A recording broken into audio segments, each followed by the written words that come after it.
నిన్న ఒక ప్రశ్నతో ఆపాం మనం. ఈ ప్రపంచాన్ని కళ అంటే శాస్త్రాలన్నీ ఎగిరిపోతాయి, ఎవరికి శాస్త్రవాక్యాలు, ఎవరు దీన్ని ఆచరించాలి, ఎవరికి అవసరం లేదా, ఎవరికైనా ఈ వేదవాక్యాలతో పని ఉందా, ఇది సత్యమా అసత్యమా అనే ప్రశ్న పుట్టింది. ఇది ఒక అవ్యవస్థకి కారణమైంది, వ్యవస్థని దెబ్బతీసే మాటగా ఉంది. దీన్ని ఎలా అర్థం చేసుకోవాలి అని ప్రశ్న. దానికి సమాధానం చెప్తున్నారు వశిష్ఠుల వారు. కొద్దిగా దానికి సంబంధించిన విషయాన్ని మాట్లాడుకున్నాం నిన్న మనం. ఈరోజు ఇంకా సమాధానాన్ని పొడిగిస్తూ ఇలా అంటున్నారు. దీర్ఘస్వప్నమిదం విశ్వం విద్యహంతాది సంయుతం అత్రాన్యే స్వప్నపురుషాః యథా సత్యాస్తథా శృణు. ఓ శ్రీరామ, ఈ ప్రపంచం ఇది ఒక దీర్ఘ స్వప్నంలాగా, అంటే చాలా పొడవైన కళ. ఇటువంటి కళలు వస్తూ ఉంటాయి మనకి, చిన్న కళ, పెద్ద కళ, రకరకాలైన కళలు వస్తాయి. కొన్ని కళలు అలా వచ్చి అలా వెళ్ళిపోతాయి, ఒక 2 నిమిషాలు 5 నిమిషాల్లో. కొంతమందికి అయితే లేచి నీళ్లు తాగి పడుకున్నా మళ్ళీ ఆ కళ మొదలవుతుంది. అంటే ఏదో సెకండ్ హాఫ్ లాగా మళ్ళీ మొదలవుతుంది. అది పార్ట్ 2 కళ కూడా వస్తుంది. ఇలాగే రోజంతా కళ, దీర్ఘ స్వప్నం, చాలా కష్టం. అది నిద్ర పట్టనివ్వదు, సుఖాన్నివ్వదు, చాలా అశాంతి. ఇటువంటి కళలు అందరికీ వస్తూనే ఉంటాయి అప్పుడప్పుడు. ఎవరెవరికి వచ్చాయి ఇక్కడ? ఎవరికైనా అనుభవం ఉందా దీర్ఘస్వప్న అనుభవం? దీర్ఘస్వప్న, పొడవైన కళలు, అమ్మో ఇది చాలా భయంకరం. ఇది ఈ ప్రపంచం పొడవైన కళ, దీర్ఘస్వప్నం. ఇది చిన్న కళ కాదు కదా. కళ అంటే ఇలా వచ్చి అలా వెళ్ళిపోవాలి కదా. మరి దీని కళ అని ఎలా అంటారు అంటే, ఇది పొడవాటి కళ, ఇది చిన్న కళ కాదు. రీళ్ళు లవకుశ సినిమా అని వచ్చింది ఇదివరకు చిన్నప్పుడు. అది 4 గంటలు 5 గంటలు. అది దానికి 2-3 ఇంటర్వెల్ మధ్యలో. అక్కడికే భోజనాలన్నీ తీసుకెళ్ళి భోజనం చేసి చూసాం. అది చాలా అంత పెద్దది. అది రామాయణం అంతా కూడా చూపించారు, బాగుంది. ఈ కాలంలో ఎవరికి అంత ఓపిక లేదనుకోండి, చూసేంత ఓపిక లేదు, తీసేంత ఓపిక కూడా లేదు. అటువంటి కళ ఇది, ఎంత పొడవైన కళ ఇది. దీర్ఘస్వప్నమిదం విశ్వం, ఈ ప్రపంచం దీర్ఘస్వప్నం లాంటిది నాయన. విధి అహంతాది సంయుతం, అహంకారం మొదలైన భావాలతో అంటుకుని ఉన్న ఈ జగత్తు. అహంకారంతోనే ప్రారంభమైంది ఈ జగత్తంతా కూడా. ఆ శుద్ధ చైతన్యంలో ఒక అహంభావం, అహంకారం, నేను అని అనుకోగానే, నేనై ఉన్నప్పుడు నేను అనుకోవాల్సిన పని లేదు కదా. మాటికి ఎవరైనా గుర్తు చేసుకుంటారు నేనని, ఎవరు గుర్తు చేసుకోరు. అలా అనుకోవటమే ఒక సమస్యకి కారణమైంది. అదే తాపత్రయం, గుణాలకు అదే కారణమైంది, ఆ అహంభావం. ఆ అహం అనే దానితో కూడి ఉన్న ఈ ప్రపంచం. అహం లేకపోతే ప్రపంచమే లేదు, అహంకారం లేకపోతే ప్రపంచమే లేదు. ప్రపంచమే లేదు అంటే దుఃఖమే లేదు అని. అందుకనే అహంకారాన్ని విడిచిపెట్టాలి అని చెప్తారు ఆధ్యాత్మిక మార్గంలో. అది చాలా ముఖ్యమైనది అని. దానికి చాలా మెట్లుగా సాధనలు ఉన్నాయి, అవన్నీ చెప్పుకున్నాం మనం. ఎలా ఈ అహంకారాన్ని గెలవాలి అని రకరకాలుగా ఒక్కొక్కరు ఒక్కొక్క విధంగా చెబుతారు, ఒక్కొక్కరు ఒక్కొక్క రకంగా సాధన కూడా చేస్తారు. ఏదైనా కూడా మొత్తానికి అహంకారాన్ని గెలవాలి అనేదే ప్రధానం ఆధ్యాత్మిక మార్గంలో. ఆ అహంతాది సంయుతం, ఆ అహంభావంతో పాటుగా చాలా వచ్చాయి తర్వాత. వాటితో కూడి ఉన్న ఈ ప్రపంచం, ఈ జగత్తు, ఇదే దీర్ఘస్వప్నం లాంటిది. స్వ అతిరిక్తులు అంటే తనకన్నా భిన్నమైన వాళ్ళు, తనకన్నా వేరైన వాళ్ళు, తనకన్నా వేరేగా ఎవరినైతే చూస్తూ ఉన్నాడో, వీళ్ళు వాళ్ళు నువ్వు నేను అని అలా చూసే ఆ భావన. స్వప్న దృశ్యాలు అంటే స్వప్నంలో మనకి కళలో కనిపించేవి అయిన పురుషులు, ఆ కళలో కనిపించిన వాళ్ళలాగా ఉన్నారు కదా. వాళ్ళందరూ కూడా ఎంతవరకు సత్యం అనే మాటను నీకు ఇప్పుడు చెప్తాను విను అని. ఆ కళలో కనిపించినట్టుగా వీళ్ళు కనిపిస్తున్నారు. ప్రశ్న ఏమిటి అంటే, నేను సత్యమే, నేను పరమాత్మనే అనేది ఎలాగో కష్టపడి తెలిసింది. నేను వేరే కాదు, ఏదో దేహాదులు అనుకుంటున్నాను కాదు, కానీ ఈ చుట్టూ ఉన్న వాళ్ళ కథ ఏమిటి అని. వీళ్ళందరూ నాకు విడివిడిగా కనిపిస్తున్నారు కదా, ఈ శరీరాలు అటు ఇటు తిరుగుతూ నాతో మాట్లాడుతూ సంభాషణ చేస్తూ వ్యవహారాలు చేస్తూ కనిపిస్తున్నారు కదా, వీళ్ళ గతి ఏమిటి, వీళ్ళ కథ ఏమిటి అని ప్రశ్న. అందుకనే ఈ సమాధానాన్ని చెప్తున్నారు. నేనైతే సరే, నేను గాఢ నిద్రలోకి వెళ్ళినప్పుడు ఇంద్రియాలు కాదు, మనస్సు కాదు, శరీరము కాదు, బుద్ధి కాదు అని తెలుసుకున్నాను. ఏమిటి అక్కడ? ఏమీ కాదు. నేను అనే మాట కూడా నేను కాదు. ఇవన్నీ విడిచిపెట్టిన ఒక స్థితి, అక్కడ ఉన్నాను. సరే, నేను పరమాత్మనే, కానీ వీళ్ళెవరు? వీళ్ళు సత్యమా అసత్యమా? ఇది ఎట్లా తెలిసేది అనే ప్రశ్న ఆధ్యాత్మికంలో, వేదాంతంలో చాలా ముఖ్యమైన ప్రశ్న. అక్కడ ఆ కళలో కనిపించిన వాళ్ళ సత్యత్వం, అది ఎంతవరకు సత్యం అనేది ఇప్పుడు చెప్తాను, దాన్ని విను అని అంటూ, అస్తి సర్వగతం శాంతం పరమార్థ ఘనం శుచి. అది అస్తి, ఆ పరమాత్మ, ఆ తత్వం ఉన్నది. ఆయన ఎలా ఉన్నాడు అంటే అది ఎవరూ చెప్పలేరు. ఉన్నాడు అంతే. భగవంతుడు పరమాత్మ ఉన్నాడు. మనకు అర్థమయ్యేందుకోసం ఈ రూపాలు, నామాలు ఇవన్నీ కూడా. ఉన్నాడు, నిత్య సత్యంగా ఎప్పుడూ ఉన్నాడు. ఇది ఆయన లక్షణాన్ని అర్థం చేసుకోవాల్సిన తీరు. ఆయన ఎలా ఉన్నాడు అంటే మనం ఏం చెప్పినా కూడా అది అసత్యమే అవుతుంది. ఉన్నాడు అనేది మాత్రం సత్యం అంతే. ఎప్పుడున్నాడు? ఎప్పటికీ ఉన్నాడు. ఎప్పుడో పూర్వకాలంలో ఉన్నాడు, ఆ పూర్వకాలం కన్నా పూర్వంలోనూ ఉన్నాడు, ఇప్పుడు ఉన్నాడు, రాబోయే కాలాల్లోనూ ఉంటాడు. అలా ఉన్నాడు కాబట్టి ఆయన కాలాతీతుడు, కాలానికి అతీతంగా ఉన్నాడు. అటువంటి ఆ పరమాత్మ తత్వం అస్తి, ఉన్నది. ఎలా ఉంది? అది సర్వగతం, అంతటా వ్యాపించి ఉంది. అది లేనిది లేదు, ఎందుకంటే అంతా తానే కాబట్టి అంతటా వ్యాపించి ఉంది.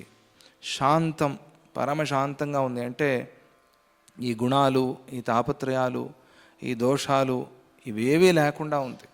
గుణదోషాలు రెండూ లేకుండా ఉంది. గుణభూయిష్టంగా ఉంది అని చెప్పేవాళ్ళు కొంతమంది, అది కీర్తన కోసం, మనకి తెలియటం, అర్థమవటం కోసం. గుణదోషాలు రెండూ లేకుండా శాంతంగా ఉన్నది ఆ పరమార్థ ఘనం శుచి. అది పరమార్థంతో నిండి ఉంది. పరమార్థమే తానై ఉంది, అది తప్ప వేరేది కాదది.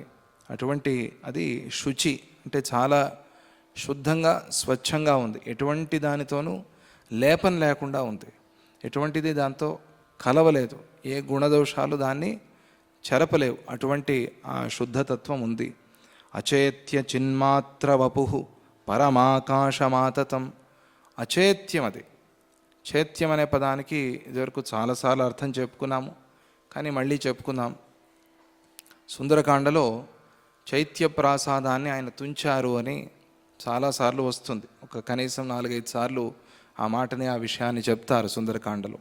అంటే ఈ కనిపించే ఈ జగత్ అనే భ్రమ, దానిని ఆంజనేయ స్వామి తీసేశారు అని అర్థం. అక్కడ అంతరార్థం, పై అర్థం అది కాదు. అక్కడ ఒక 1000 స్తంభాల మంటపం ఉంటుంది. దాన్ని ఆయన చిన్నాభిన్నం చేసేస్తారు ఆంజనేయ స్వామి సుందరకాండలో. చైత్యం అని పేరు పెట్టారు దాన్ని, చైత్య ప్రాసాదం. అంటే ఆ భ్రమని తీసివేసేవాడు ఆంజనేయ స్వామి. భ్రమ పోతే, ఆ మాయా అనేది పోతే భయం పోతుంది, భయం పోతే దుఃఖం పోతుంది, దుఃఖం పోవటమే సుఖప్రాప్తి. అలా ఆయన సుఖాన్ని ఇస్తారు అని అక్కడ రహస్యార్థం సుందరకాండలో. అచేత్య చిన్మాత్ర వపు. చిన్మాత్రం, చిత్ అంటే జ్ఞానం, జ్ఞాన ప్రకాశం మాత్రమే అయి ఉంది. అచేత్యం అది అంటే దృశ్యం కాదు. అది చిత్తంగా మారింది కాదది. చిత్తం అంటే మనస్సు, ఈ భ్రమలకి కారణమైంది. అది కానటువంటి జ్ఞానమాత్రం. పరమాకాశమాతతం, అది పరమాకాశం. ఇది చిత్తాకాశం అయితే చాలా అల్పంగా ఇక్కడ మాత్రమే చూస్తూ ఉంటుంది. అది పరమాకాశం. అది అంటే దానిని మించినది లేదు ప్రపంచంలో. అటువంటి అది ఉన్నది. తత్సర్వగం, సర్వశక్తి, సర్వం సర్వాత్మకం స్వయం. అది ఎలా ఉంది అంటే సర్వశక్తి, తత్సర్వగం, అంతటా ఎక్కడికైనా వెళ్తుంది, ఎలా అయినా ఉంటుంది, దాని ఇష్టం అది. అది ఏ రూపాన్ని ధరించాలంటే ఆ రూపం, ఎలా కనిపించాలి అంటే అలా. మనం ఏదనుకుంటే అదే భగవంతుడు. నువ్వు ఎలా పూజిస్తే అలాగే భగవంతుడు, అంతే. అంటే అది ఎలా అయింది, అలా మారాడు అని కాదు. ఆయన అంతటా ఉన్నాడు, అన్ని చోట్ల తానై ఉన్నాడు, తానే సర్వము అయి ఉన్నాడు. కాబట్టి నువ్వు ఏదనుకుంటే అది, నీ భావన ఎలా ఉందో అలా ఆయన కనిపిస్తాడు నీకు. అందుకనే శిలలు అంటే విగ్రహాలు కానీ, సాలగ్రామాలు కానీ, శివలింగాలు కానీ వీటిని పెట్టి పూజిస్తున్నప్పుడు ఏమిటి రాళ్ల పూజ అని ఎవరైనా అన్నారంటే అది చాలా అజ్ఞానం. అది దానికన్నా అజ్ఞానం ఇంకొకటి లేదు. అవి కొన్ని శ్రేష్ఠ పదార్థాలు ప్రపంచంలో ఉన్నవి. వాటిలో మనం భగవంతుడిని భావన చేసి పూజిస్తూ ఉన్నాం. ఆ భావనకే భగవంతుడు మెచ్చుకునేది. అదే చాలా ప్రధానమైనది. ఆ భావన లేకపోతే అది చాలా మనకి అనర్థానికి కారణమవుతుంది. అందరికీ ఆ భావన మొదట్లోనే రాదు. అందువల్ల పెద్దలు ఏం చేశారంటే నియమంగా నువ్వు చేస్తూ ఉండు, నిదానంగా నీకు ఆ భావన వస్తుంది అని. మొదట్లోనే ఇదే అంతా, ఇదే నన్ను కాపాడుతుంది అనే భావన ఉండకపోవచ్చు. కొద్దిగా భక్తి ఉంటుంది, అది అలా బలమై బలమై బలమై ఆయనే సర్వస్వము అనేది ఆ భావన చివరికి మనకు కలుగుతుంది. అందువల్ల చేస్తూ ఉండు, దానివల్ల మనస్సు శుద్ధమవుతుంది, చిత్తం శుద్ధమవుతుంది. అది సర్వగం, అంతటా వెళ్ళినది, అంతటా వ్యాపించినది. సర్వశక్తి, దానికన్నా శక్తి కలిగింది ప్రపంచంలో వేరేది లేదు. అటువంటి ఆ ఆత్మశక్తితో కూడి ఉంది అది. సర్వం, అదే సర్వస్వం అయి ఉంది. సర్వాత్మకం అంటే అన్ని ఆత్మలు అంటున్నాం కదా మనం, అన్ని ఆ జీవాత్మలు తానే అయి ఉంది. స్వయం అంటే వేరే ఒక సహాయం లేకుండా తానే తానుగా తన ఇష్టంగా తాను అట్లా ఉంది. అటువంటి ఆ పరమార్థం, అటువంటి ఆ పరబ్రహ్మ వస్తువు ఉన్నది. ఎత్ర ఎత్ర యథోదేతి తథాస్తే తత్ర తత్ర వై. అది స్వమాయ వల్ల అర్థక్రియలకు అనుకూలంగా ఎక్కడెక్కడ ఎలా ఎలా ఉదయిస్తుందో తదనుసారమే క్రియలు జరుగుతూ ఉన్నాయి. ఆయన ఇష్టం, దాన్ని అనుసరించి ఇవన్నీ. ఎవరినో అనుసరించి ఆయన కాదు, ఆయన ఇష్టం. మర్జీకా మహారాజ్ అంటారు హిందీలో, విన్నారేమో. ఆయన ఇష్టం. వస్తానన్నారే స్వామీజీ, రారు. వస్తానన్నారు, రారు, అంతే. ఆయన ఇష్టం. వస్తానన్నది ఆయన, రానన్నది ఆయనే. ఎందుకంటే వస్తే లాభము లేదు, రాకుండా ఉంటే అలాభము లేదు ఆయనకి. లాభాలాభాలకు అతీతంగా ఉన్నవారికి నియమాన్ని ఎలా పెడతావు నువ్వు? వస్తానన్నారే స్వామీజీ వినాయక చవితికి, ఇప్పుడు రానన్నారు, అంతే. వస్తానంటే పరిగెత్తి వెళ్ళి కూర్చో ప్రయాహాల్లో, రానంటే మళ్ళీ ఇక్కడికి పరిగెత్తుకుంటూ రా, అంతే. ఏమీ చేయలేమంతే. ఆయన ఇష్టం అది. అలా ఆయనే అనుసరించి ప్రపంచము, కానీ ప్రపంచాన్ని అనుసరించి ఆయన కాదు. అందుకనే నువ్వు నమ్మింది నమ్మి సాధన చేస్తూ ముందుకు వెళ్తే నీతో పాటుగా ప్రపంచం పరిగెత్తి వస్తుంది. ప్రపంచంతో నువ్వు పరిగెత్తాల్సిన పని లేదు. మొదట్లో అలా ఉన్నా కూడా నువ్వు నమ్మినది బలంగా, నీకు నమ్మకం ఉంటే అవును ఇది సత్యం, ఇది నేను సాధించాలి అని నువ్వు వెళ్తూ ఉండు, నీ వెంట ప్రపంచం వస్తుంది, అంతే. ఎందుకని? నీలో ఆత్మశక్తి ఉంది. అందరిలోనూ ఉన్న శక్తి కదా అది. ఆ ఆత్మశక్తిని అనుసరించి ప్రపంచం వస్తుంది. నిన్ను నన్ను అని, ఆ దేహాన్ని అని కాదు అక్కడ. నువ్వు ఆత్మశక్తిని ఆత్మవిశ్వాసంతో నమ్మావు కాబట్టి నిన్ను అనుసరించి ప్రపంచం అంతా వస్తుంది. దాన్ని ఎప్పటికీ మర్చిపోవద్దు. ఆత్మశక్తిని ఆత్మవిశ్వాసాన్ని మర్చిపోతే ఎవరు ఉద్ధరిస్తారు నిన్ను? ఉద్ధరేది ఆత్మన ఆత్మానం. నిన్ను నువ్వు, నీ ఆత్మని నీతోనే నువ్వే ఉద్ధరించుకోవాలి. ఇది చాలా ముఖ్యమైన ఉపదేశం. అది ఎక్కడెక్కడ ఎలా ఎలా ఉదయిస్తుందో, ఎలా ఎలా వస్తుందో అది అలాగే దాన్ని అనుసరించి ప్రపంచమంతా కూడా తక్కిన క్రియలన్నీ జరుగుతూ ఉన్నాయి. తేన స్వప్నపురే ద్రష్ట యాన్వేత్తి పురవాసిన నరానితి నరా ఏవ క్షణాత్తస్య భవంతి తే.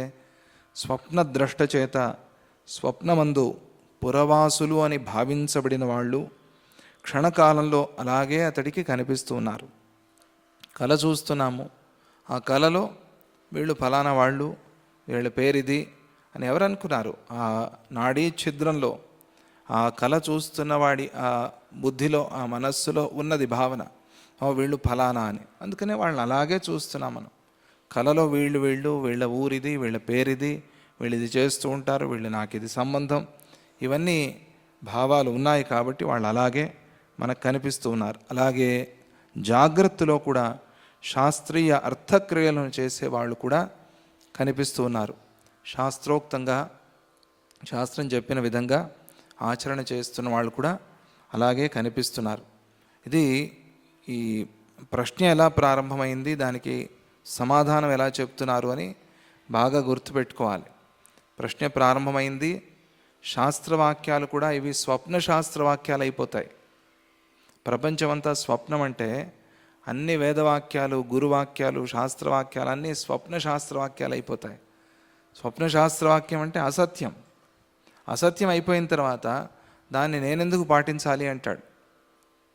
దాన్ని నువ్వు పాటించకుండా ఉండాల్సిన స్థితి నీకు రావాలి అంటే నువ్వు నేను అనేది కూడా అసత్యం అని తెలుసుకోవాలి. అప్పటి వరకు నువ్వు ఆ శాస్త్రవాక్యాన్ని విడటానికి లేదు. ఇక్కడ చాలా పెద్ద చర్చ. ఇది అంత త్వరగా దాటే విషయం కాదు అది. ఎందుకంటే అసలుకే మోసం వస్తుంది ఈ మాట చెప్తే, అసలే ఎగిరిపోతుంది అంతా. అందుకనే అటువంటి విషయాల్లో జాగ్రత్తగా ఉండాలి.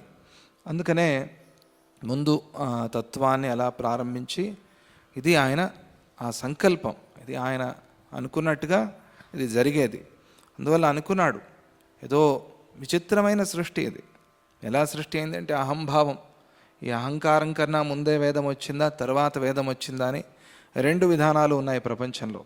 సృష్టి కన్నా ముందే వేదం వచ్చిందా, లేదా విని సృష్టి చేశారా, సృష్టి అయిన తర్వాత వేదం వచ్చిందా అనే చర్చ కూడా ఉంది ప్రపంచంలో. మొత్తానికి ఈ వాక్యాల్ని గుర్తు చేసుకుని ఆయన ఈ అహంకారం నుంచి బయటపడేందుకు కావాల్సిన దారిని, మార్గాన్ని కూడా ముందే వేసుకున్నాడు. ఇది విచిత్రం. మనం అడవిలోకి వెళ్తూ ముందే దారి చూసుకుని వెళ్ళాం. అది విచిత్రం. ఒక రాజుగారిని పట్టుకుపోతూ ఉంటే ఆయన ఆ విత్తనాలు చల్లుకుంటూ పోయాట. తెలియదు ఎవరికి. నీకేం కావాలి, ఏం తెచ్చుకోవాలి నువ్వు రాజ్యం నుంచి అంటే ఆ ధాన్యం బస్తా చూపించి అది కావాలి అన్నాడు. ఇదెందుకు, సరే తెచ్చుకో అన్నారు. అది చేతిలో పట్టుకుని దానికి ఒక చిన్న చిల్లు వేశాడు. వాళ్ళు గుర్రాల్లో పట్టుకుపోతూ ఉంటే వరుసగా ఆ ధాన్యం, ఆ ధనియాలు పడుతూ పోతున్నాయి. ఆ దారి అంతా కూడా తర్వాత మొక్కలు మలిచాయి. ఓహో, రాజుగారు ఈ దారిలో పోయారు అనుకున్నారు. సైనికులు వెళ్ళారు, రాజుగారిని విడిపించుకొని వచ్చారు. ఇలాగే మనం అహంభావానికన్నా ముందే వేదాన్ని సృష్టి చేసుకున్నాం. మళ్ళీ ఆ దారిలో వచ్చేందుకోసం వెనక్కి రావాలి కదా. మళ్ళీ ఎక్కడి నుంచో వెళ్ళిపోయాం, ఏదో అయిపోయాం, ఏమేమో జరిగిపోయాయి. ఇవన్నీ ఇది సత్యం కాదని తెలుసుకుని మళ్ళీ వెనక్కి రావాలి కదా. అందుకనే ఆ ధాన్యపు రస్తాలాగా ఈ వేదవాక్యాలు. దీన్ని అసత్యం అనేందుకు లేదు. ఎలా అసత్యం అంటావు? ఇది అసత్యం అని తెలిసింది కూడా ఆ వాక్యం వల్లే కదా. అది తెలిపే వాక్యం కాబట్టి దాన్ని అసత్యం అనలేవు నువ్వు. అది కావాల్సిందే నీకు, అది చాలా అవసరం. అది రోగాన్ని పోగొట్టే మందు. అది దాన్ని అసత్యం అని ఎట్లా అంటావు? దాన్ని వాడిన తర్వాత, రోగం పోయిన తర్వాత అప్పుడు దాంతో పని లేదు నీకు, తీసి బయటపడేస్తావు. అలాగే తాను వెళ్ళాలి తప్పించి అప్పటి వరకు వేదవాక్యాన్ని అసత్యం అనేందుకు వీల్లేదు. అందుకనే ఈ మాటని చెప్తున్నారు ఇక్కడ. చాలా ముఖ్యమైన విషయం ఇది. ఈ ప్రశ్న ఆధ్యాత్మిక మార్గంలో చాలా అవసరం. అన్ని విషయాల్లోనే ఈ ప్రశ్న పుడుతుంది మనకి. ఒక చిన్న ఆధ్యాత్మిక విషయాన్ని విన్నా, చెప్పుకున్నా కూడా మనకి ప్రశ్న కలుగుతుంది. అందుకనే దాన్ని అంత దీర్ఘంగా చెప్తున్నారు. ఈ దృష్టితో దీన్ని అర్థం చేసుకోండి, వినండి. యద్ద్రష్టు చిత్స్వరూపం తత్ స్వప్నాకాశాంతరస్థితం స్వప్నాకాశచిత్తాభం హి నరానామేతి భావితం. ద్రష్ట యొక్క స్వరూప చైతన్యం. ద్రష్ట అంటే ఎవరు? చూసేవాడు. ఆ ద్రష్ట యొక్క స్వరూప చైతన్యము స్వప్నాకాశం మధ్యలో సూక్ష్మమైన నాడీ ఛిద్రంలో ఉన్నది. ఎక్కడ ఉంది వీడి చైతన్యం అంటే ఆ సూక్ష్మ నాడీ ఛిద్రంలో ఉంది. స్వప్నం చూసేప్పుడు ఎక్కడ ఉన్నాం మనం? కళ చూసేప్పుడు అంటే చాలా సూక్ష్మమైన ఆ నాడీ మండలంలో ఒక చిన్న ఛిద్రం ఉంది, అక్కడ ఉన్నాం. అక్కడ ఉండి చూస్తున్నాం ఆ కళని. అది మనం ఎందుకంటే పూర్తిగా మెలుకుని లేము, పూర్తిగా పడుకుని లేము. కళ కనిపిస్తోంది. ఎక్కడ ఉన్నామంటే ఆ నాడీ ఛిద్రంలో ఉన్నాం మనం. అక్కడ ఉండి ఆ కళని చూస్తున్నాం. ఆ చైతన్యము స్వప్నద్రష్ట యొక్క వాసనలను అనుసరించి మనలో ఏ వాసనలు ఉన్నాయో, మనం ఏమనుకుని పడుకున్నామో, మనలో ఏ ఆలోచనలు జరుగుతున్నాయో, మనలో ఏ అలజడి ఉందో దానికి సంబంధించిన కళలు మనలో వస్తాయి. అందువల్ల పడుకునేప్పుడు మంచి ఆలోచన చేసి పడుకుంటే చెడు కళలు రావు అని. కొన్ని సందర్భాల్లో అలా అయినా వస్తాయి. ఎందుకంటే మనం చేసిన ప్రార్థన తక్కువ, మన వాసనలు ఎక్కువ. కాబట్టి ప్రార్థన చేసినా కూడా వస్తాయి. అందుకని ఏం చేయాలి? ఎక్కువగా ప్రార్థన చేయాలి. అంతే. నేను చేశాను, చెప్పారు దత్తస్తవం చదివి పడుకో అన్నారు, అయినా కళ వచ్చింది. హనుమాన్ చాలీసా చదివి పడుకో అన్నారు, అయినా కళ వచ్చింది.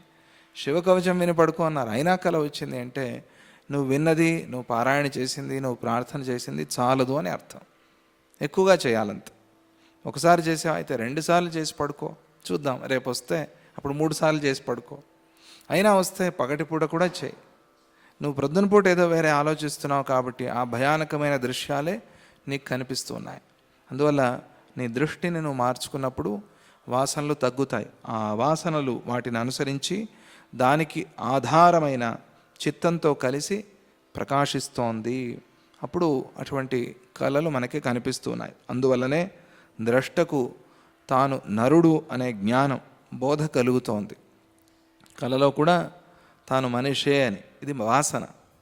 నేను మనిషిని అనేది వాసన. ఈ వాసన ఉంది కాబట్టి నేను కుక్క అనుకోడు వాడు, నేను నక్క అనుకోడు, నేను పంది అనుకోడు. అనుకుంటే అలాగే వస్తాడు, ఏదో పందిగా మారిపోయినట్టుగా కుక్కగా మారిపోయినట్టుగా వస్తాడు. కళ్ళలో తనకి తానే అట్లా కనిపిస్తాడు. కళ్ళలో తాను చూస్తున్న వేరే వేరే వాళ్ళందరూ మారినట్టుగా కనిపిస్తారు, కానీ తాను మాత్రం మనిషిలాగానే కనిపిస్తాడు. ఇది వాసన. లేదా వేరేగా తనను తానే భావన చేస్తే వేరేగానే కనిపిస్తాడు అంతే. ఇది కళ అనేది వాసన మీద ఆధారపడి ఉంది. తాను మనుష్యుడని, తన వాళ్ళని, జంతువులని, కొండలని, గుట్టలని, నదులని, సముద్రాలనే జ్ఞానం కలుగుతోంది. స్వప్నంలో అధ్యస్థమైన విపులాకాశం చిత్రంలాగా పరివర్తన చెందింది. అదే అక్కడ జరుగుతోంది. ఏమైంది అక్కడ అంటే అధ్యాస చేశాడు వీడు, ఒకదానిలో ఇంకొక దాన్ని ఆరోపించి చూశాడు. కాబట్టి అక్కడ కూడా అదే వాసన వాడికి నడుస్తోంది. నడిచి అటువంటి కలలే వస్తూ ఉన్నాయి. వేదితృత్వైక్యవశత నరతేవావబుధ్యతే ఆత్మన్యతశ్చిద్బలేన ద్వయోరప్యేతి సత్యత. ఇటువంటి చైతన్యైక్య ప్రభావం వల్లనే నరత్వ బోధ కలుగుతుంది. ఈ చిద్బలం వల్లనే స్వప్న జాగ్ర జగత్తులు సత్యాలని తెలియబడుతున్నాయి. ఇది ఒక జ్ఞానబలం. అది అందుకనే ఇది సత్యము అని అనిపిస్తోంది మనకి ఆ సమయంలో. ఆ జ్ఞానం అనేది లేకపోతే సంతోషం అనేది లేదు. ఎంత దుఃఖంలో ఉన్నా కూడా సద్గురు సన్నిధితో ఆ దుఃఖం ఎగిరిపోయి సంతోషము, సుఖం కలుగుతుంది. ఎలా ఇది అంటే ఆయన సాన్నిధ్య బలం, ఆ సన్నిధి వల్ల కలిగే శక్తి అది. ఆ సన్నిధి కావాలి అని కోరుకుంటారు. ఎట్లా మర్చిపోయాము అని వాళ్ళే ఆశ్చర్యపోతారు తర్వాత. ఏవేవో చెప్పుకోవాలని వచ్చాము, చూడంగానే అన్నీ మర్చిపోయామని. అలాగే ఆ ఆత్మశక్తితో ఇది విచిత్రం. అది ఆత్మశక్తి ఒకటి తీసి పక్కన పెడితే అది లేకపోతే ఇది సత్యం అనేది కూడా మనకి తెలియదు. దీన్ని సత్యమని వ్యవహరిస్తున్నామంటే దాని సన్నిధి అది నిత్య సత్యం కాబట్టి దాని సన్నిధితో ఏది కనిపించినా అది సత్యం సత్యం సత్యంలాగా కనిపిస్తుంది. ఇక్కడ ఉన్న చమత్కారం మాయ ఏమిటి అంటే అన్నిటినీ సత్యంలాగా చూపించే అది దాన్ని మర్చిపోయి మనం దాన్ని అసత్యం అనుకుని మిగతావి సత్యం అనుకుంటున్నాం. అది విచిత్రం. ఏది మనకు అన్నిటినీ చూపిస్తుందో దాన్ని మర్చిపోతాం. యస్య సన్నిధి మాత్రేణ హృద్యుత్పద్యేత తత్క్షణాత్. ఆయన సన్నిధితోనే, ఆ సన్నిధి లేకపోతే ఏవీ లేవు. అలాగే మనలో ఆ చైతన్యం లేకపోతే ఏమున్నా కూడా మనం చూడలేం. కన్నుంది, ఇది గోళం ఉంది, బయట కనిపిస్తుంది, గోళీలాగా. గోళం అంటే గోళీ గోళీలాగా కనిపిస్తుంది, లోపల లేదు, చూడాల్సిన శక్తి లేదు. ఉంటే మాత్రం కనిపిస్తుందా? లేదు. అయ్యో చూపు తగ్గింది, ఎందుకు? ఆ చైతన్యం తగ్గింది.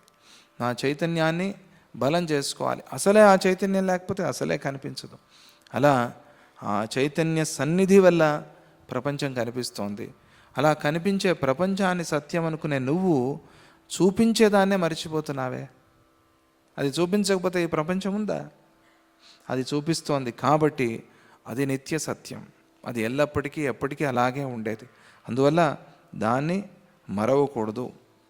కళ అయినా మెలకువ అయినా కూడా చిదాత్మ మీద అధ్యాస వల్లే ఏర్పడుతున్నాయి. అధ్యాస వల్ల ఏర్పడిన పదార్థాలలో కొంత సత్యము కొంత అసత్యము ఉంటాయి. కనుక రామ, మేము స్వప్నాన్ని జాగ్రత్తను కూడా సత్యము అసత్యము కానివి అంటున్నాము.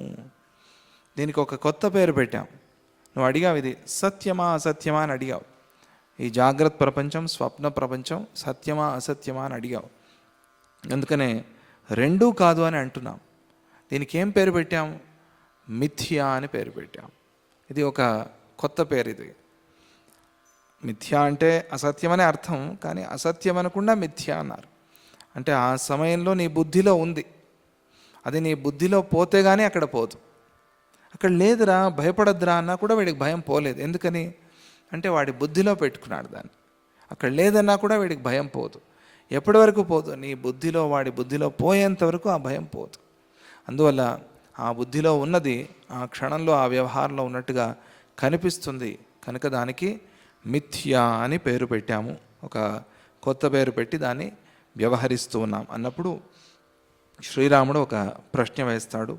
స్వప్నేపి స్వప్న పురుషా న సత్యాస్యు మునే యది వద తత్కో భవేద్దోష మాయామాత్ర శరీరిణి. ఇది బ్రహ్మసూత్రాల్లో ఒక చాలా పెద్ద అధికరణము, సంధ్యాధికరణం అంటారు దాన్ని. దానిలో ఈ స్వప్న శాస్త్రాన్ని, స్వప్నాన్ని గురించి చాలా చర్చ చేస్తారు. స్వప్నం సత్యమా అసత్యమా? స్వప్నం సత్యమా అసత్యమా మీరు చెప్పండి. అసత్యం అన్న వాళ్ళు చేయొద్దండి, సత్యం అన్న వాళ్ళు చేయొద్దండి.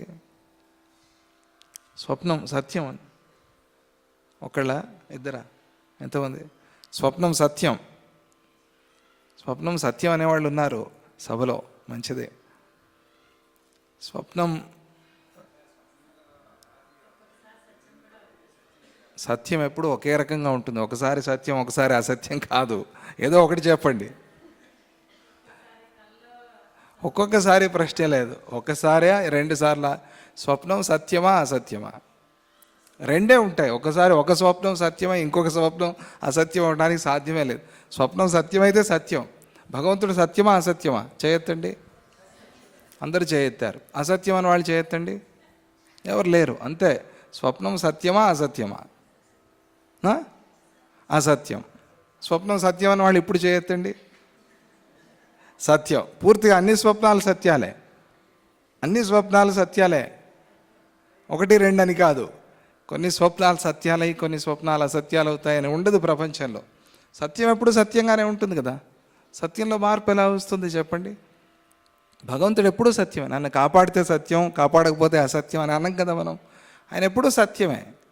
కాపాడపోనందుకు ఏదైనా వేరే కారణం ఉంటే వెతుక్కోవాలి, అంతే. అలాగే స్వప్నం సత్యమా అసత్యమా?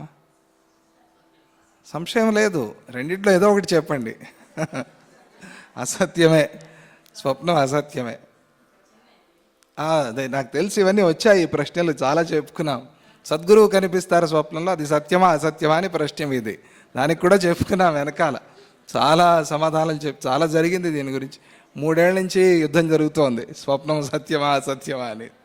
దీంతోనే ప్రారంభించారు. అందువల్ల అది దానికి వేరే కారణం. అది దానిలో సద్గురువు కనిపించేదో ఉపదేశం చేశారు, వచ్చాము, అలాగే జరిగింది. దానికి వేరే కారణం, అది వేరే. అది ఆ వాసనలు ఆ కర్మలు అవి వేరే. అడిగేది కళ గురించి. కళ సత్యమా అసత్యమా అనేది అంతే. ఎందుకంటే అక్కడ చాలా చిక్కులు వస్తాయి. కొన్నిసార్లు సత్యం, కొన్నిసార్లు అసత్యం అంటే చిక్కులు వస్తాయి. అది మనమే తర్వాత ఒప్పుకోం, మనకి ఇష్టం ఉండదు. కానీ ఏదో ఒక అనుభవంతో కొన్నిసార్లు అలా అటువంటి అనుభవాలు కూడా కలుగుతాయనుకోండి. మంచి జరిగితే సత్యం అనుకోండి, చెడ్డ జరిగితే అసత్యం అనుకోండి, పోలా అంతే. అంటే మళ్ళీ మీరే కన్ఫ్యూజ్ చేస్తున్నారు మమ్మల్ని అనద్దు. స్వప్నం సత్యమా అసత్యమా అంటే అసత్యమే, ఎవరికైనా కూడా అసత్యమే. అలా శ్రీరాముడు అంటాడు, స్వప్నాన్ని మాత్రమే మాయా మాత్రం, అది మాయా మాత్రం, అది తప్ప వేరే కాదు అని స్వప్నాన్ని అంటాము. జాగ్రత్తని అంటే మేల్కొని ఉన్నప్పుడు ఇది సత్యమే అంటాం, దాంట్లో తప్పేముంది అంటాడు శ్రీరాముడు. అది కొంచెం చిక్కైన ప్రశ్న, అది చిక్కుకునే ప్రశ్న కూడా. సద్గురువుల్ని అలా అడిగితే ఇరుక్కుంటాం మనం, ఇరికించేస్తారు, మన మాటలతో మనల్నే ఇరికించేస్తారు. అదే వశిష్ఠులు వారు చేసేది. రాముడికి తెలియక కాదు, మన కోసం అడుగుతున్నాడు. ఏమని అడిగాడు ఆయన అంటే, ఓ మహర్షి మునీంద్ర, మీరు అన్నారు స్వప్నంలో మాయామాత్ర శరీరుడైన స్వప్న పురుషుడు మిథ్య అయినట్లయితే దోషం ఏమిటో చెప్పండి, దానిలో ఉన్న దోషం ఏంటి?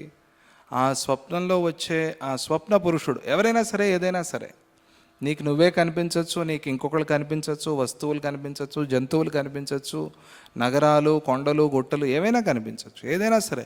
ఆ స్వప్నంలో కనిపించిందంతా అసత్యం అని మాత్రమే చెప్తే తప్పేమిటి? అది మాత్రమే చెప్తాం. ఈ రెండింటికి పోలిక ఏమిటి అంటే పోల్చుకోవాలి. పోల్చినప్పుడే ప్రపంచం అర్థమయ్యేది. మనం పిల్లలకి పాఠాలన్నీ పోలికలతోనే చెప్తాం. చూడైనా ఇలా ఉంటే ఇలా అవుతావు, ఇలా అయితే అలా అవుతావు, పోలికలతోనే చెప్తాం. ప్రపంచం అంతా అంతే, పోల్చి పోల్చి మనము చూసుకుంటాం. ఓ ఇలా అయితే అలా అవుతుంది, అలా అయితే ఇలా అవుతుంది. ఆ పోలికలతోనే ప్రపంచం అంతా ఉంది. దాన్ని బట్టే మనం ప్రపంచాన్ని నేర్చుకుంటాం, అర్థం చేసుకుంటాం. లేకపోతే పాఠం లేదు. ఒకడే ఉండిపోతే వాడు మహాత్ముడు, మహానుభావుడు, అవతార పురుషుడు అయితే ఒకడే ఉన్నా నేర్చుకుంటాడు, ఎందుకంటే ఆయనే సర్వస్వమై ఉన్నాడు కాబట్టి. కానీ అలా ఆ పోలికలు లేకపోతే నేర్చుకోలేం. అందుకనే ఈ కళని ఒక పోలికలాగా పెట్టాడు భగవంతుడు. ప్రపంచాన్ని అర్థం చేసుకునేందుకు కళని ఒక పోలికలాగా పెట్టాడు. ఏమని?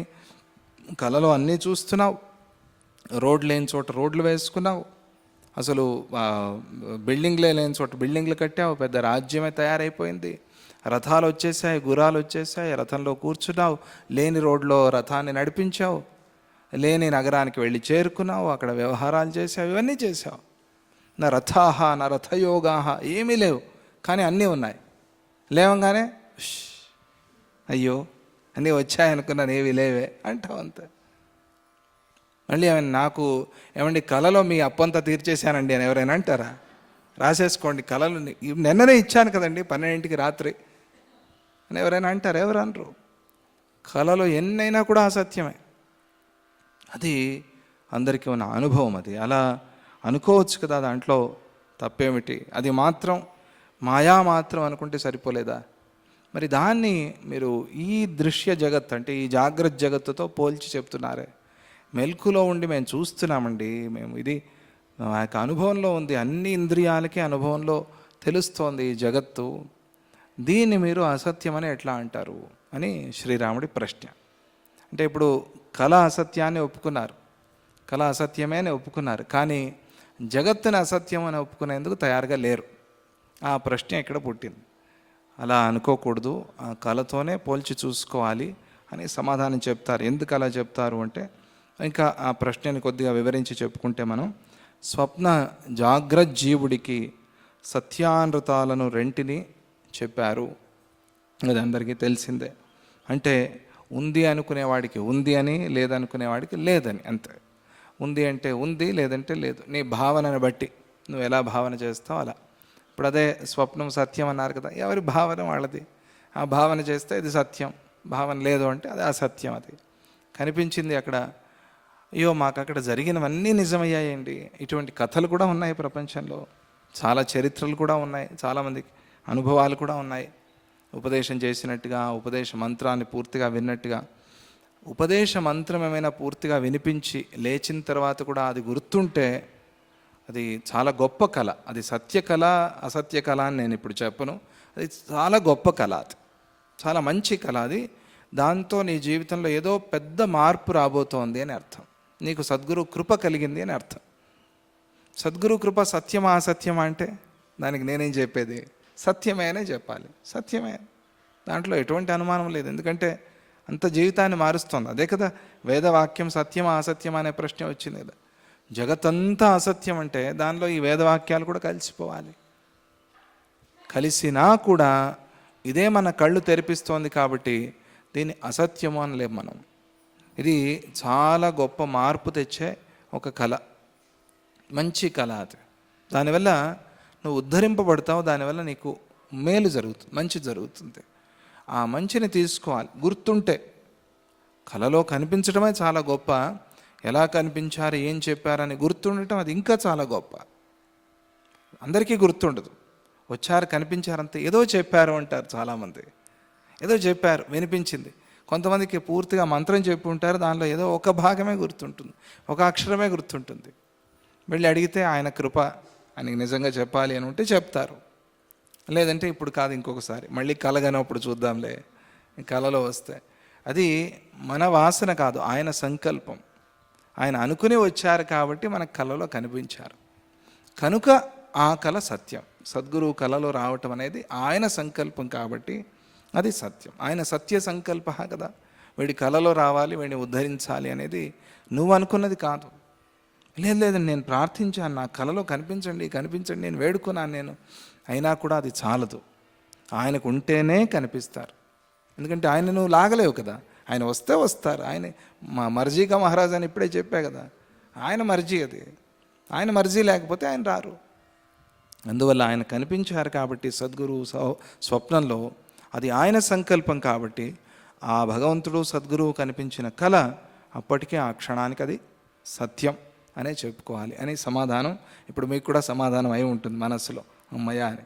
మిగతా కళ్ళు ఎలా పోతే మాకెందుకు, అది మాకు వద్దు, మాకు ఇది ఒకటి మాత్రం సత్యం అయితే. ఎందుకంటే మంచివి జరిగి ఉంటాయి కదా, దానివల్ల మనం నమ్మి సాధన చేస్తాం, ప్రయత్నం చేస్తాం, అప్పుడు అలాగే మనకు మంచి కూడా జరుగుతుంది. అది అంటే మనలో ఒక సకారాత్మకమైన దృష్టిని, పాజిటివ్నెస్ని పెంచే కళ అది. పాజిటివ్ ఎక్కడ ఉన్నా అది సత్యమే, నెగిటివ్ ఎక్కడ ఉన్నా అది అసత్యమే. అందువల్ల అది సత్యమైన, ఇది జరిగేదంతా కూడా అక్కడే కదా, ఎక్కడ జరుగుతోంది, అది ఆ ధ్యానంలో కళల్లో జరుగుతోంది కథ. ఇదంతా అసత్యమైతే చెప్పుకోవటం ఎందుకు, యోగ వాసిష్టం అంతా అసత్యమైతే. అలా కాదు, మనకి దారి చూపేది అది, ఆ దారి చూపే ప్రకాశం కాబట్టి దానిని ఆ క్షణంలో అప్పటి వరకు సత్యం అనుకోవాలి అని ఇక్కడ శ్రీరాముడు స్వప్న పురుషుడు పూర్తిగా అసత్యము అని చెప్పి జాగ్రత్త పురుషుడికి కొద్దిగా సత్యత్వాన్ని అంగీకరిస్తే తప్పేమిటి అనే ప్రశ్న. అదే శ్రీరాముడు అడిగింది. స్వప్న పురుషుడిని పూర్తిగా అసత్యం అని ఒప్పుకుందాం, కానీ జాగ్రత్తలో మేల్కొని మనం చూస్తున్నప్పుడు మీరు అసత్యం అండి అని ఎవరిని అనం కదా. చూసి మనకు నచ్చంది చెప్తే మాత్రం అసత్యం అంటాం, మనకు నచ్చినవి చెప్పేవాళ్ళు కనిపిస్తే అసత్యం అని ఎవరు అనరు. అందువల్ల కొద్దిగా సత్యత్వాన్ని ఒప్పుకుందాం, తప్పేముంది, దాంట్లో పోయేదేముంది అని శ్రీరాముడు. మెలకువలోని పదార్థాలకు మనుష్యులు కొంత అయినా సత్యత్వాన్ని అంగీకరించకపోతే అక్కడ ఒక సమస్య, లోక వ్యవహారమే సాగదు. లోక వ్యవహారం అక్కడికి ఆగిపోతుంది. ఇది ఎంత వేదాంతమైనా ఎంత ఆధ్యాత్మికమైన వ్యవహారం జరగాలి అంటే కొద్దిగా అయినా సత్యత్వాన్ని అంగీకరించాలి. అలా లేకపోతే లోక వ్యవహారానికే భంగం వస్తుంది. సత్కర్మలు ఆచరించాలి అని చెప్పే శాస్త్రవాక్యాలు, వేదవాక్యాలు కూడా అసత్యమైపోతాయి, ఎగిరిపోతాయి. అందువల్ల శ్రీరాముడు ఈ ప్రశ్న వేశాడు. కనుక జాగ్రత్త పదార్థాలకు ఎంతో కొంత సత్యత్వం ఉంది, ఎంతో కొంత సత్యత్వం, కానీ స్వప్న పదార్థాలకు కొద్దిగా కూడా సత్యత్వం లేదు అని చెప్తే వచ్చే ఇబ్బంది ఏమిటి అని శ్రీరాముడి ప్రశ్న. మీరు కళతో పోల్చి చూసుకో అన్నావు కదా ఈ ప్రపంచానంతా కూడా, అలా పోలిస్తే నాకు ఈ ప్రశ్న వస్తుంది. ఇది పూర్తిగా ఎగిరిపోతుంది. అలా ఎగిరిపోతే ఏవీ లేకుండా పోతాయి. అలా ఉన్నప్పుడు వేదాలు, శాస్త్రాలు, సద్గురువులు, మహాత్ములు ఇవన్నీ ఏవీ లేవు అని చెప్తే లోకం ఏమైపోవాలి, ఏ దారి పడుతుంది లోకం, లోక వ్యవహారం పోని సాగుతుందా ఇది లేకపోతే అని శ్రీరాముడు ప్రశ్న. అక్కడ ముందే మనం అనుకున్నట్టుగా బ్రహ్మసూత్రాల్లోని అధికరణంలోది, సంధ్యాధికరణంలోది ఒక మాటని గుర్తు చేసుకుని శ్రీరాముడు చెప్పాడు. అక్కడేమన్నారు అంటే మాయామాత్రంతు కార్స్నేన అనభివ్యక్త స్వరూపత్వాత్ అనే ఒక మాట ఉంది.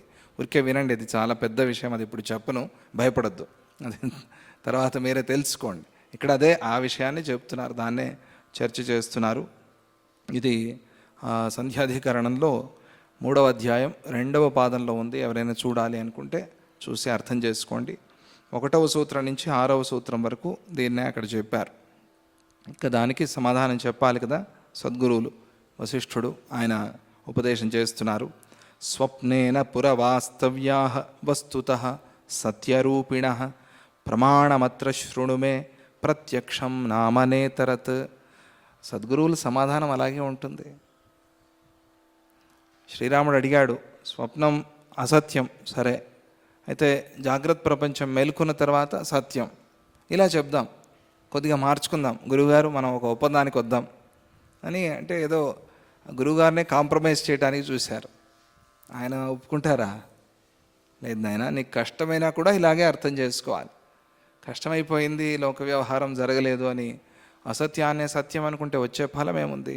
అలా అనుకోవద్దు. అందుకనే స్వప్నంలో నీకు కనిపించే పురవాస్తవ్య, నీ తోటి వాళ్ళు, నీకు తెలియని వాళ్ళు, అందరూ రకరకాలుగా జంతువులు, జీవులు అందరూ కనిపిస్తారు కదా. వస్తుతః సత్యరూపిణ అన్న వాళ్ళు వాస్తవంగా సత్యస్వరూపులు కారు, ఇది అందరికీ తెలిసిందే. దీనిలో ప్రమాణం ఏమిటి అంటే ప్రత్యక్షమే ప్రమాణం. దీనికి వేరే ప్రమాణంతో పని లేదు, ప్రత్యక్షమే ప్రమాణం.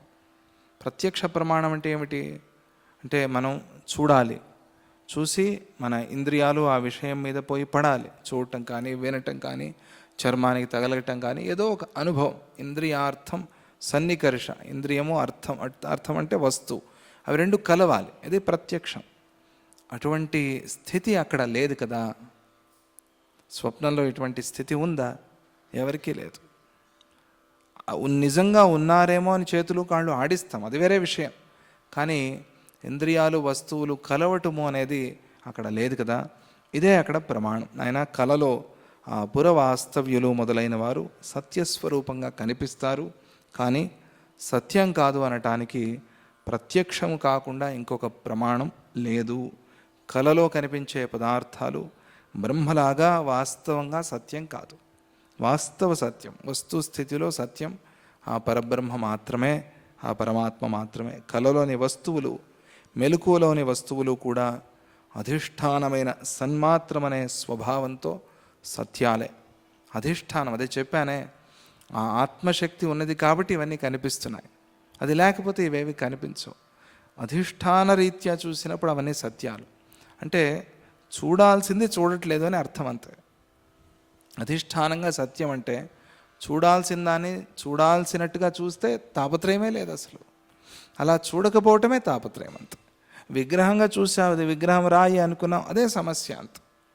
అక్కడ నువ్వు భగవంతుడిని చూస్తే ఇబ్బందే లేదు, సమస్య లేదు. అలాగే నువ్వు రాయిని చూసినట్టుగా చూస్తున్నావు ప్రపంచాన్ని, అప్పుడు నీకు భగవంతుడి దర్శనం కాదు. ఆ అధిష్టానం సత్యం. అందుకనే మిథ్యా జగద్ అధిష్టాన, మిథ్యా జగత్తుకు అధిష్టాన స్వరూపిణిగా ఉంది అమ్మవారు. మిథ్యా జగత్తుకు అధిష్టానం అంటే మిథ్యా జగత్తుని చూస్తూ నువ్వు ఆమెను మరిచిపోయావు కాబట్టి ఆమె సంగతే నీకు తెలియదు. అదే ఆమెనే చూస్తే మిథ్యా జగత్ ఎగిరైపోతుంది కదా, ఉండనే ఉండదు కదా. ఆమెనే దర్శించేవాడికి అంతటా ఆ తల్లే కనిపిస్తే మిథ్యా జగత్ ఎలా కనిపిస్తుంది? ఇదే ప్రశ్న అంత, ఇదే సమాధానం. అలా ఇక్కడ ఏం చెప్తున్నారు అంటే, కానీ అవి కనిపించే రూపంతో మాత్రం సత్యాలు కావు. అది సత్యంగా ఉంది అనేందుకు వీల్లేదు. కలలోని వస్తువులకు ప్రత్యక్షం తప్ప వేరే ప్రమాణం లేదు. అసలే లేని దానికి ప్రత్యక్ష ప్రమాణం కుదరదు. ప్రత్యక్షమే. అక్కడ ఎవరో అనుభవానికి నీకు ఈ కళ వచ్చింది ఒప్పుకో అంటే ఎంత బలవంతం చేసినా కూడా, ఎంత టార్చర్ పెట్టినా ఒప్పుకుంటామా? మనకి రాని కళ మనకు వచ్చింది అని లేదు. వేరే వాళ్ళు చెప్పేది కాదు, చదివి తెలుసుకునేది కాదు, ప్రత్యక్షం మాత్రమే ప్రమాణం అంతే.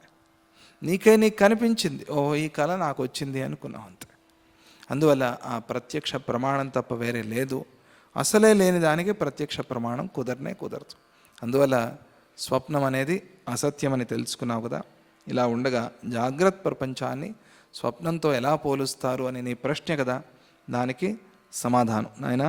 సర్గాదావాత్మభూర్భాతి స్వప్నాభానుభవాత్మక తత్సంకల్పకలం విశ్వం ఏవం స్వప్నాభమేవ తత్. ఇది ఆధ్యాత్మికంలో చాలా గొప్ప మాట. ఇది ఇంకా పైకి ఎదగాలి ఆధ్యాత్మికంగా, మనలో ఆత్మశక్తిని పెంచుకోవాలి అని ఉంటుంది కదా. అటువంటి వాళ్ళకి, ఆ కోరిక ఉన్న వాళ్ళకి ఇది చాలా మంచి మాట, గుర్తుపెట్టుకోవాల్సిన మాట. ఈ ప్రపంచమంతా ఏమిటి అంటే, ఆది జీవుడు ఉన్నాడు కదా, చతుర్ముఖుడు, ఆయన సృష్టి చేశాడు అని అంటారు. సృష్టికర్త అని. సృష్టికర్త అనే మాటకి మనం చెప్పుకునే అర్థం వేరు, ఆధ్యాత్మికంలో విశేషంగా అద్వైత వేదాంతంలో చెప్పే అర్థం వేరు. సృష్టికర్త అంటే నీ కళకి నువ్వేమిటి? సృష్టికర్తవే. నీ కళని సృష్టి చేసింది ఎవరు? నువ్వే. అంటే సృష్టి చేసే శక్తి నీకుంది. ఏ వస్తువులు లేకుండా, ఏ శ్రమ లేకుండా సృష్టి చేసే శక్తి కూడా నీలో ఉంది. వీడికి ఉందా అండి? నిజంగా కదలలేడు, లేవలేడు. ఇంకా చెప్పాలంటే పెరాలసిస్ వచ్చి పడిపోయారు. ఒక బుద్ధి మాత్రమే పనిచేస్తోంది. వాళ్ళకి నిద్ర వచ్చింది, కళ వచ్చింది, ఆ కళలో సృష్టి చేస్తున్నాడు. చేతులు వేళ్ళు కూడా కదలవే. అటువంటి వాడు పురాలు పట్టణాలు కట్టేసి పెద్ద రాజు అయిపోయి సింహాసనం మీద కూర్చుని రాజ్యాలు సంవత్సరాలు పరిపాలించి ఇవన్నీ కళలు వస్తాయి. ఆ కళకి ఎవరు సృష్టికర్త? నువ్వే. నా కళకి నేనే సృష్టికర్త. ఇది వేదాంతంలో సృష్టికర్త అనే మాటకు అర్థం. అంటే కళను సృష్టి చేసేవాడు కూడా సృష్టికర్తే. బ్రహ్మగారు ఎలా సృష్టి చేశారైతే ఇప్పుడు ఆయన కలగన్నారు. ఆయన కళ ఇదంతా. ఆయన ఏది కూర్చున్నాక ఒక్కొక్క ఇటుక పేర్చి సిమెంట్ వేసి ఐరన్లు పెట్టి చేయలేదు. ఆయన కలగన్నారు. ఆయన కళ ఇది. ఒక ఆయనకి చైనాలో ఒక తత్వవేత్త కళ వచ్చిందిట. ఆ కళలో ఒక సీతాకోక చిలుక కనిపించి అది కళ్ళు మూసుకున్నట్టుగా కనిపించింది కళలో. వెంటనే లేచి అనుకున్నట్ట, ఇది నా కళ, సీతాకోక చిలుక కళ అని.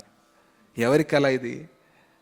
ఇప్పుడు అది కళ్ళు మూసుకుని అది వీడిని కలగన్నట్టుగా కళ వచ్చింది అనుకోండి. కళలో కళ, ఈయన కళలో అది కనిపించింది. ఆ కనిపించిన ఆ సీతాకోక చిలుక నిద్ర వచ్చింది. నిద్ర వచ్చి అది కలగన్నది ఎవరిని? ఈ నిద్రపోతున్నట్టుగా కలగనింది. అది ఈయనకి కనిపించింది. ఇది ఎవరి కళ చెప్పండి?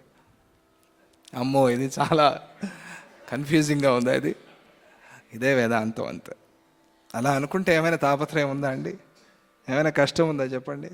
హాయిగా ఉంటావు, ఆనందంగా ఉంటావు. బయట చెప్పొద్దు ఆ మాట, పిచ్చోళ్ళు అనుకుంటారు. బయట చెప్పాల్సిన పని లేదు, కానీ జరిగేది సత్యం ఇదే. సృష్టికర్త అంటే ఆయన చేసింది అదే. తపస్సు చెయ్యి అన్నారు ఆయన్ని. తపస్సు చేస్తున్నప్పుడు ఆయనకేమో కునుకొచ్చిందేమో, నిద్ర వచ్చింది బ్రహ్మగారికి. ఆ బ్రహ్మగారి కళలో ఇవన్నీ కూడా జరిగిపోతున్నాయి. దీర్ఘస్వప్నమిదం అనటానికి అదే కారణం. ఇది దీర్ఘస్వప్నం. ఎవరి దీర్ఘస్వప్నం ఇది? కాదు, నీ దీర్ఘస్వప్నం. నువ్వు ఆయన నిద్రపోతున్నట్టుగా కలగన్నావు కదా. అంటే ఇది మొత్తానికి కళ. నీ కలో ఆయన కలో, ఆయన కళలో నీ కలో, నీ కళలో ఆయన కలో, మొత్తానికి ఏదైనా కూడా ఇది కళ, స్వప్నం ఇది. మరైతే సత్యం ఏది? ఏదో ఉండాలి కదా. కలగంటున్నావంటే ఏదో సత్యం ఉండాలి కదా. సత్యమే లేదు, శూన్యమని కానే కాదు. ఆ సిద్ధాంతమే కాదు, శూన్యం అనే మాటే లేదు. మరైతే సత్యం ఏమిటి? అప్పుడే కదా వెతుకులాట ప్రారంభమయ్యేది. అప్పుడే కదా వెతికేది నువ్వు. ఇదంతా కళ అయితే పడుకున్నవాడు ఎవడు? కలగనేది ఎవరు? ఎవరికి కళ? అసలు కళ అంటే ఏమిటి? ప్రశ్నలు ప్రారంభమవుతాయి కదా. అదే ఆధ్యాత్మికం అంటే. ఇప్పుడు లోతుగా వెళ్ళింది కదా మన మనస్సు. అదో తమాషగా చెప్పుకున్నా కూడా లోతుగా వెళ్ళింది. ఏదో ఆలోచిస్తోంది. అందరి మనసులో ఏదో ఆలోచిస్తోంది. ఇప్పుడు ఏంటిది? ఏం కళ? నిజంగా ఓహో, అయితే బ్రహ్మగారు కళ ఉంటున్నారు. ఆయన కళలో ఇవన్నీ చేసేస్తున్నామా మనం? ఆయన లేస్తే ఒకసారి లేస్తే కళ లేదు. అప్పుడు ఏమయ్యాం మనం?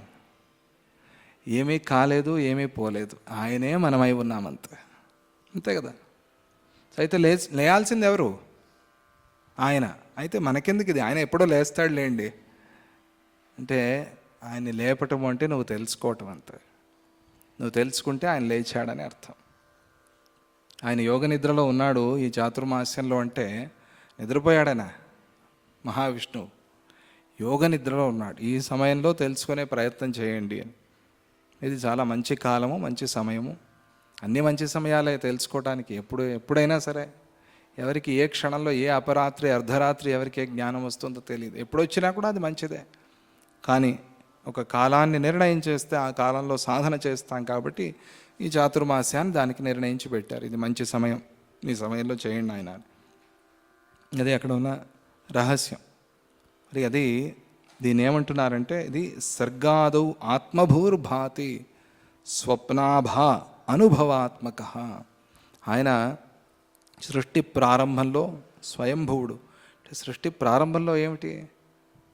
సృష్టి తర్వాత అంటే ప్రారంభంలో కలగన్నాడు. ఇది కలగా జరుగుతోంది అంటే సృష్టి కల అనే కదా అర్థం. వేరే ఏముంది? ఇలా లేకపోతే ఇది ఈ మాటని మనం విశ్వసించి సాధన చేయకపోతే ముక్తి అనేది లేదు ఎవరికి. మోక్షం అనే మాటే లేదు. ధర్మార్థ కామ మోక్షాలు, ధర్మార్థ కామాలే ఉన్నాయి అంతే. మోక్షం అనే మాటే లేదు. కానీ ముక్తి ఉంది, మోక్షం ఉంది అని సద్గురువులు చెప్తున్నారు, జీవన్ముక్తులు చెప్తున్నారు. ఆ ముక్తి స్వరూపాన్ని అనుభవించాము అని. ఆయన కూడా భుక్తి ముక్తి ప్రదాయక అని కీర్తిస్తున్నాం మనం. వేదాలు అలాగే చెప్తున్నాయి. ఆ ముక్తి స్వరూపం చాలా ఆనందంగా ఉంటుంది, పరమశాంతంగా ఉంటుంది అని అందరు అనుభవిస్తున్నారు. మరి మోక్షానికి హాని వస్తుంది కాబట్టి మోక్ష పదవియే లేదు అన్నట్టుగా అయిపోతుంది. ముక్తిదా ముక్తి రూపిణి, ముక్తి స్వరూపిణి ఆమె. ఏదైనా నామం తీసుకోండి, ఎవరినైనా కీర్తించండి, ముక్తి అనే మాట అయితే వస్తుంది ఆధ్యాత్మికంలో. అది లేకుండా లేదు. ముక్తి అనేది లేకపోతే నీకు లేదు ముక్తి, ఈ దుఃఖంలో ఇలా ఉండాల్సిందే అంటే అది నిజం కాదు, అది సత్యం కాదు. దుఃఖం కూడా ఎప్పుడు ఉండేది కాదు, పోయేదే దుఃఖం, వచ్చే దుఃఖం పోయేదే, మనకి తెలుసు అది. మరి దుఃఖాన్ని అంగీకరిస్తామా, సుఖాన్ని అంగీకరిస్తామా? సుఖాన్నే. దుఃఖం వచ్చింది పోతుంది. ఎప్పుడు అన్ని కాలాల్లో అన్ని దుఃఖాలు ఒకే రకంగా ఉండవు, వచ్చింది వచ్చినట్టుగా పోయింది కదా. అలాగే అందుకనే ఆ మోక్షానికే తాపత్రయం, ఇబ్బంది వస్తుంది కాబట్టి మోక్షమే లేదు అన్నట్టుగా అవుతుంది కాబట్టి ఇది స్వప్నం, ఇది కళ అని వేదం ఉపదేశించింది. సృష్టి ప్రారంభంలో స్వయంభువుడు, ఆయన ఆదిజీవుడు అంటారు, చతుర్ముఖ బ్రహ్మ, స్వప్నతుల్యుడు, అనుభవాత్మకుడు అయి ప్రకాశించాడు.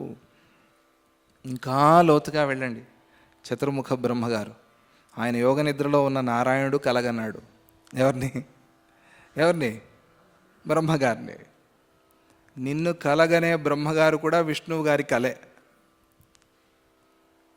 ఈ విష్ణువు గారి కళ, విష్ణువు నిద్రపోతున్నారు, యోగ నిద్రలో ఉన్నారన్నారు కదా, ఇది ఎవరి కళ? ఆ పరమాత్మ కళ. అంటే ఏమైపోయింది, ఇంకా నారాయణుడే స్వప్న పురుషుడిగా ఆయనలో కలిసిపోతే ఇంకేముంది ప్రపంచం. ఇది అందుకనే ఈ క్రమాన్ని చెప్తారు మన పురాణాల్లో. నారాయణుడు పడుకున్నట్టుగా, ఆయన నాభికమల నుంచి ఆ బ్రహ్మదేవుడు ఉద్భవించినట్టుగా, ఆయన నుంచి సృష్టి అయినట్టుగా ఇది. అందువల్ల ఆ క్రమాన్ని బాగా ఆలోచన చేయాలి, మననం చేయాలి. ఇది ఓహో, ఇది సృష్టికి ఆది ఇది. అందుకనే అన్ని పురాణాల్లోనే ఈ కథ వస్తుంది. పురాణాలు కథలే చెప్పేవి అయినా కూడా, మహిమల్ని తెలిపేవి అయినా కూడా, భక్తిని పెంచేవి అవన్నీ, దానిలో ఆధ్యాత్మిక తత్వాన్ని, వేదాంత తత్వాన్ని అక్కడ కలిపి చెప్తారు మనకి. ఎందుకంటే అది చాలా అవసరం. భక్తి, అందుకోసమే భక్తి కావాల్సింది మనకి, ఆ తత్వాన్ని తెలుసుకోవడం కోసం. అందుచేత అతడి సంకల్ప బలం వల్ల జన్మించిన ఈ జగత్తు కూడా స్వప్నంతో సమానమైంది అని తేల్చేశారు. ఇదే సమాధానం శ్రీరామ నువ్వు అడిగిన దానికి. ఆయన సంకల్ప బలంతో వచ్చింది ఇది. సంకల్పాలు ఎలా కలుగుతాయనేది చాలా విషయాలు చెప్పుకున్నాం మనం.